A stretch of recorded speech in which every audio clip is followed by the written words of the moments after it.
Thank you, everyone, for joining us today for this exciting announcement as we get a chance to take the interim title off of a talented professional who's earned it. She stepped up and stepped in when we needed her to take over the general manager role and did so with professionalism and excellent leadership. Over the course of the past 5 months, it was clear that Caitlin Carducci was the right person to be the general manager of the Current. And we are excited to introduce her without the interim title today. At this point, there are a few things you may know or certainly suspect about Caitlin. She has a sharp soccer mind, a tremendous work ethic, and a keen eye for finding talent. In addition to that, she brings to us a wealth of experience from her legal background and her prior work experience at U.S. Soccer and the NWSL.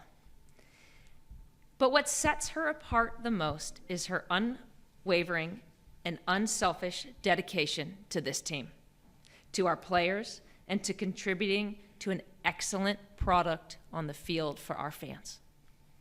Caitlin's played a critical role in our success over the past season, and I know she's eager to get to work building on the strong foundation that we already have. I'm sure I'm speaking for everyone else up here at the table with me, and that we're pleased to be introducing Caitlin Carducci as the new general manager of the Kansas City Current.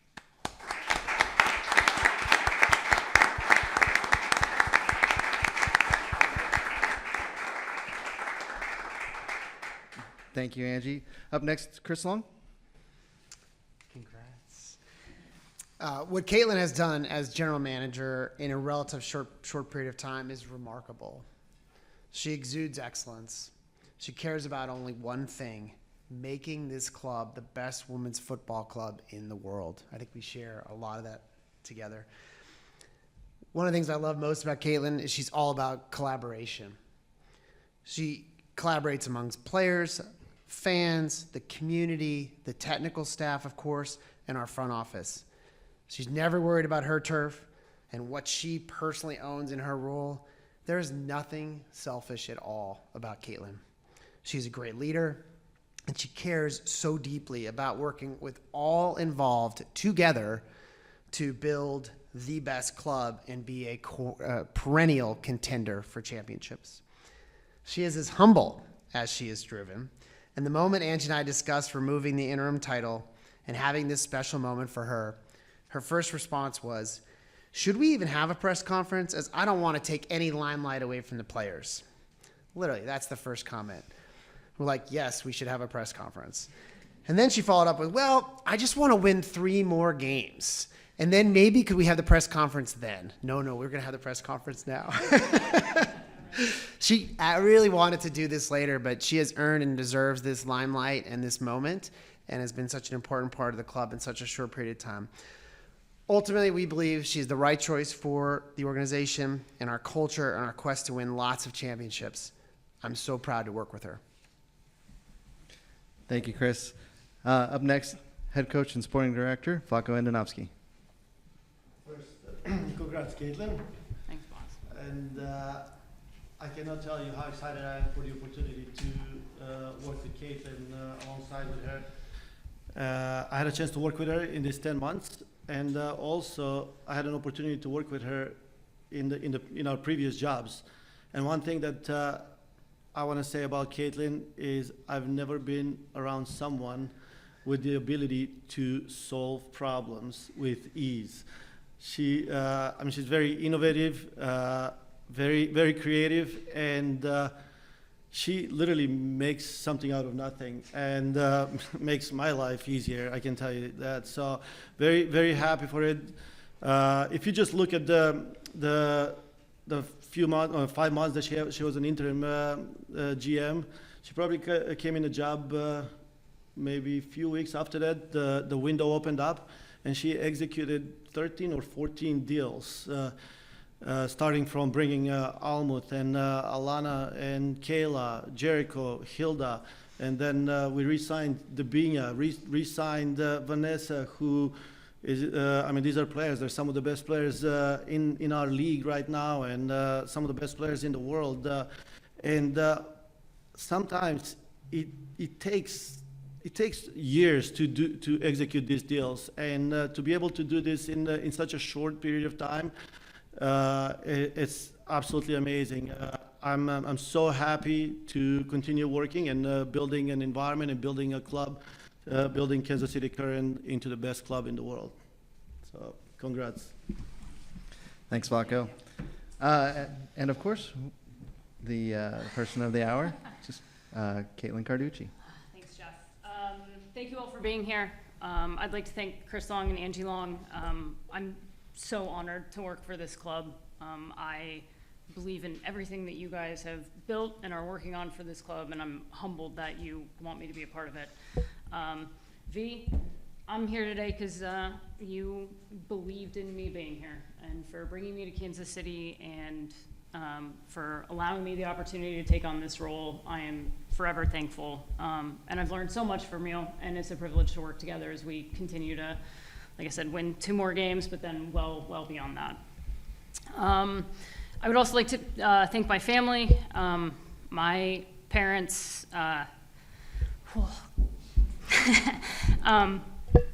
They raised my 3 sisters and I, so a family full of women, thanks Dad, to believe that we could do anything we wanted to do as long as we worked hard and treated people the way that we wanted to be treated.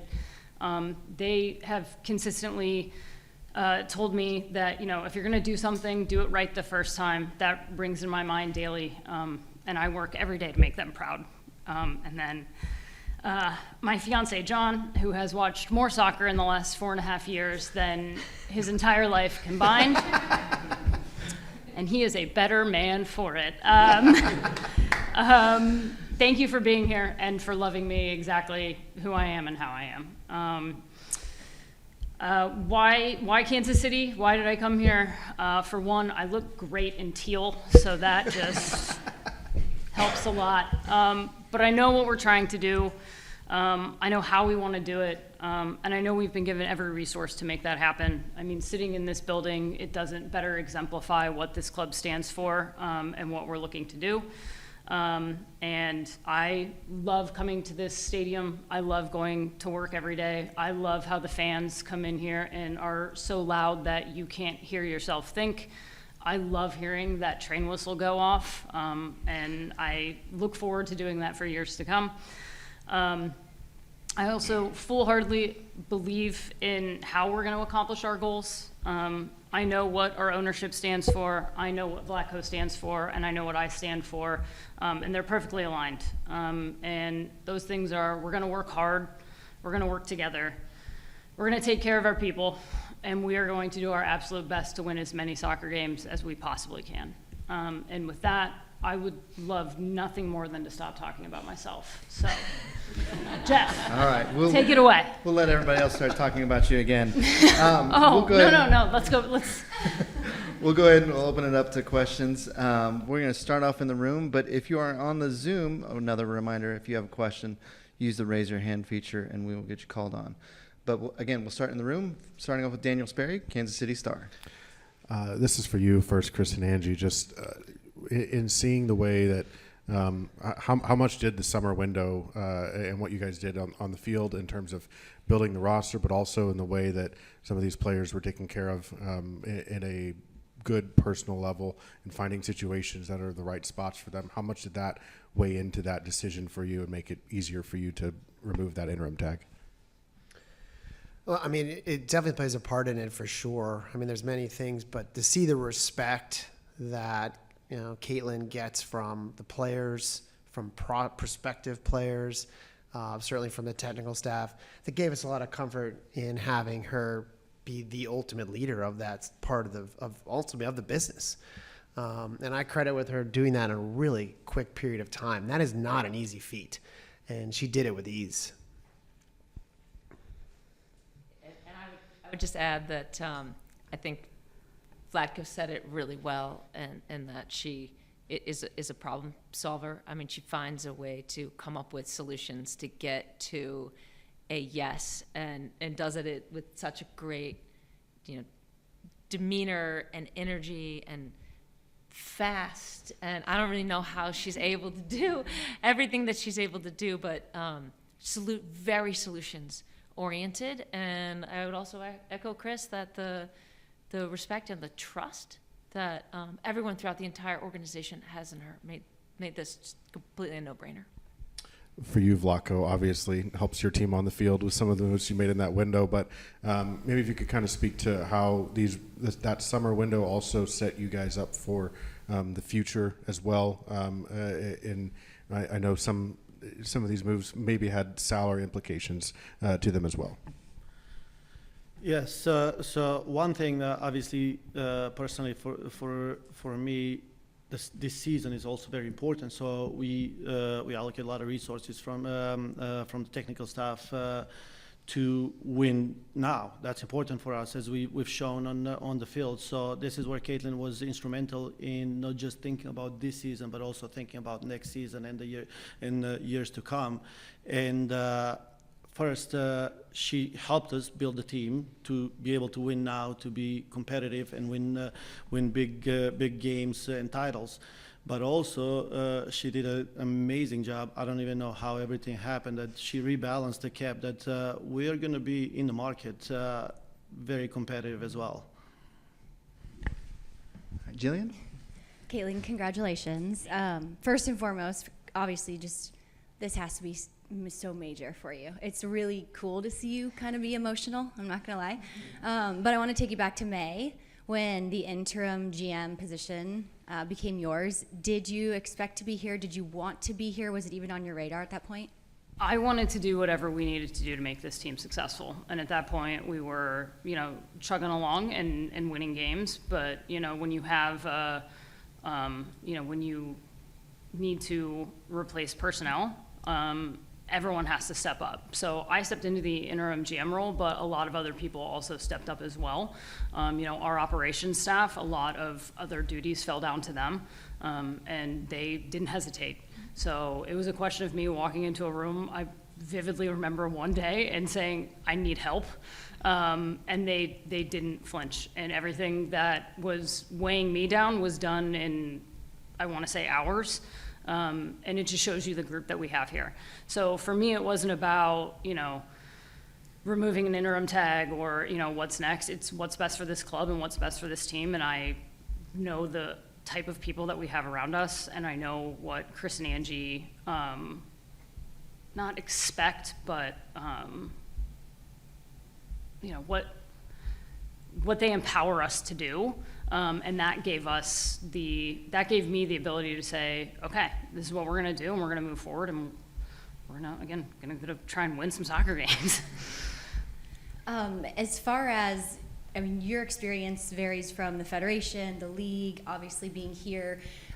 Just talk to me a little bit about how you hope to just continue to impact the landscape of the women's game, as many people here have already done, but being a woman in the general manager position, just talk to us about how you want to continue to keep that evolution going.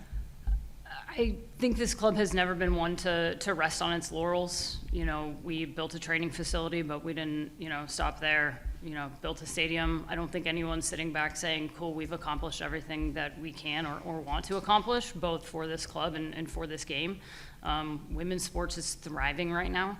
And so being a part of it in any way is just a great, opportunity for me. Selfishly, I've played soccer since I was 3 years old. Wasn't nearly as talented as the people I get to watch every single day. But just being around this game brings me joy. And, who wouldn't want to go to work and, be around awesome people and be around phenomenal athletes and laugh and have fun and, work hard. Thanks, Jillian. Jamie? Chris and Angie, my first question's for you. We spoke at the beginning of the year, right before the season kicked off. You talked about your excitement for the season, your hopes, your dreams, the idea of having a sea of teal towards the end of the season. Here we are, so close. You already have 2 trophies on the table. What's your mindset knowing there's 2 weeks left in the season and world's your oyster going forward? Confidence. The utmost confidence, because we get to be around and work with people like Caitlin and Vlatko and the team sitting behind you all. I feel great about the mindset, and everyone is on the same page. side and for the entire organization and for the fandom and for the community, we focus so much on laying the right foundation. And I think we've begun to reap some of the rewards of that, but it's still just a foundation, and we continue to build and we continue to grow. And I think it's really exciting to be in a place and part of an organization where everyone's on the same page with that mission. Everyone's working so hard for that mission, and our community and our fans are also bought into that. And Caitlin, as we look to the future, there are so many talented women in this sport. You also have so many talented women who are 15, 16. How do you balance looking at veterans in this sport and also the youth who are just really good right out of the gate when you look to bring more talent to the team in the future? It's about balance and fit. You know, you don't want to be too youthful and not have enough experience. You don't want to have not enough experience and then lose the opportunity to develop your players and develop your squad and move forward. For us, it's fit, and I'd say the primary thing is who you are as a person. You know, we have a great locker room. I enjoy being around them. They're fun. Like, they have fun. There's so much joy and laughter in that room. And half the time I'm upstairs and I can hear them in the locker room through the music, that like the laughter and entertainment is ringing out. And you see that on the pitch. Like, they love playing with each other. They love playing for this community, for this club, for this city. And so I think making sure that we keep having the right people here, and then obviously the right people need to also be the talented people. As long as we balance those two things, then we're going to be in a really great spot. And Vlaco, I've got a question for you. Just going into a big game this weekend, there's so much excitement in the locker room always. This is such a highly anticipated game. How are you staying calm? How are you staying just, mind focused and ready going into this weekend? It's the process that we believe in, and we know that the process is right. We've shown game in and game out. We've shown throughout this season and in the postseason that the process works, and that the outcome is just a byproduct of the process. We believe in what we do. We believe in the players that we have. We believe in their abilities, and all we can do is just go out and compete. All right, thanks, Jamie. We're gonna go to the Zoom now. First question up is John Lupo. John, go ahead.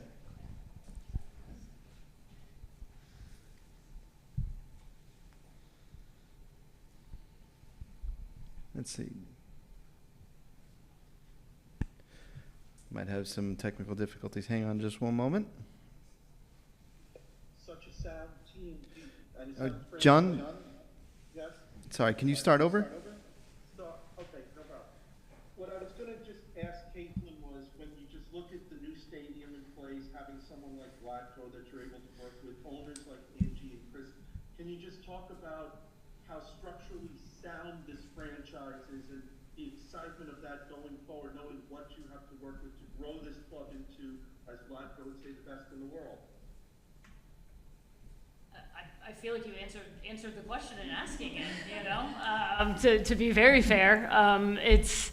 This is a great place to work, and I think, Angie nailed it as far as saying, like, we're at the foundation. This is the foundation. We are, as far as our ambitions, we're at the floor right now. This is not the ceiling. And whenever we get to the ceiling, we're going to bust through it and raise it even higher. So for us, it's not a hard sell to explain why people should come to Kansas City and play for this club and live in this city and embrace everything that it has to offer.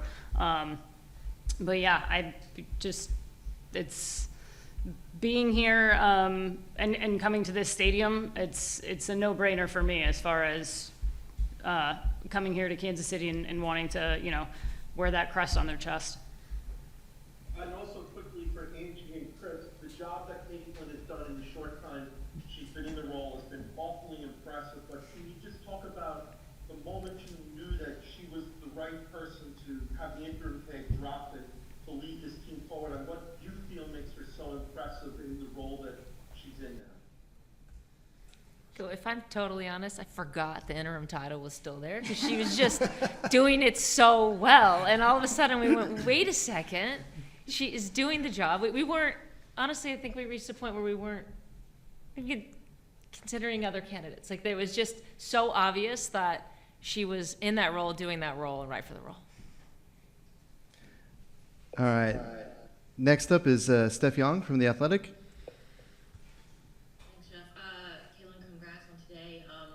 I'm sure you've all seen that ESPN survey asking GMs about, or perhaps you participated, don't know, about, what they see as the challenges for the league, upcoming things like salary cap, navigating evolving HR environments. I'm just wondering, having, your experience this season, what you foresee kind of in the macro coming up, a new era for the league with all the expansion, more expansion on deck, what you see as kind of like the bigger structural challenges for your role? I think there's a couple things, and every role has its challenge, every job has its challenge. I think, navigating the new CBA is going to be a fun challenge. Like, there's just some things in there that are new and different, and we're going to have to get used to it.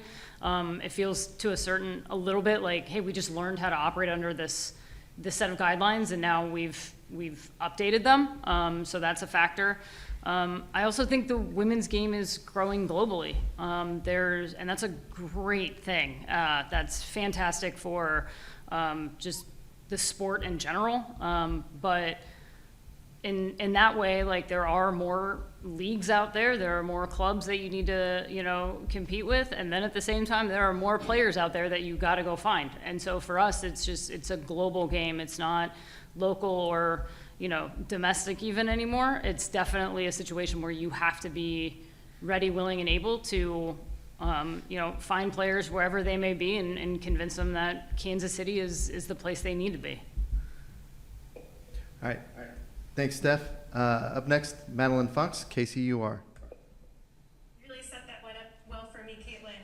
My question is, the Kansas City Current have been attracting a lot of international players, and specifically really players from places that have not traditionally been major feeders for the NWSL, where there aren't a lot of other peers, from that same country even, that it can help them navigate a totally new environment. So how are you creating an environment that makes folks feel at home when they're half a country or half a world away from where they're from, and are dealing with a lot of unfamiliar stuff at the same time, a lot of culture shock, I'm sure? Yeah, I'd say it's threefold.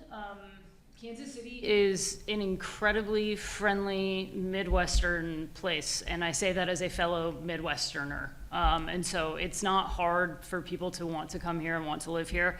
The community embraces this team and these players in a phenomenal way. So I think there's that. I think the other thing is our locker room is fantastic. It is welcoming. If players need something, if they're not sure about XYZ, if they need a ride, if they, don't understand anything as simple as, when we're supposed to be places, like, no one gets left behind in that locker room. They are one unit all together in the best possible way. And then the last piece I'd say is our staff is fantastic. We have a wonderful coaching staff. They communicate with our players. They meet with our players. They make sure that they understand what the expectations are for them on the field and off the field. And then we have an amazing supportive staff as well who make sure that everyone's taken care of off the field. So that is my pitch for everyone to come to Kansas City. All right. Madeline, you had another question? I do. So actually, outside of stuff like hiring and firing players and working out salary concerns, you just said that this is a really fun locker room to be in. Flacco said, I think, after the last game that this is one of the most fun he's had in a job. So clearly, this has become, not only a team that's doing well, but a team that's like mentally doing well and enjoying itself. So can you talk about some of the stuff besides those, big picture, more financial stuff, like what you are doing to create that kind of environment and to let that kind of environment thrive at the Current? Well, I think winning is fun. So I think that helps a lot, to be very honest. So there's that, and I think that we give everyone the space to be themselves. in a great way, and that's our staff and our players. I also think that, you know, it also starts with our own, you know, our coaching staff. Like, we're here to play soccer. We're trying to win soccer games. It's a very serious business. It is a business, it's a profession, both for us and for our players, but like finding joy in everyday life, everything you're doing, like people are going to be better at their jobs when they're having fun. That's just how I've viewed it. And this is a group that has done their jobs very well this year, and they're having fun. So, you know, yeah. All right. Thank you very much, Madeline. Do we have any more questions? Okay, well, that is it for us today then. Again, we were going to let Chris and Angie head out, but Caitlin will be here if we have some stand-up questions. But other than that, we will be done today and get ready to play on Sunday. Thanks, everybody. Thank you.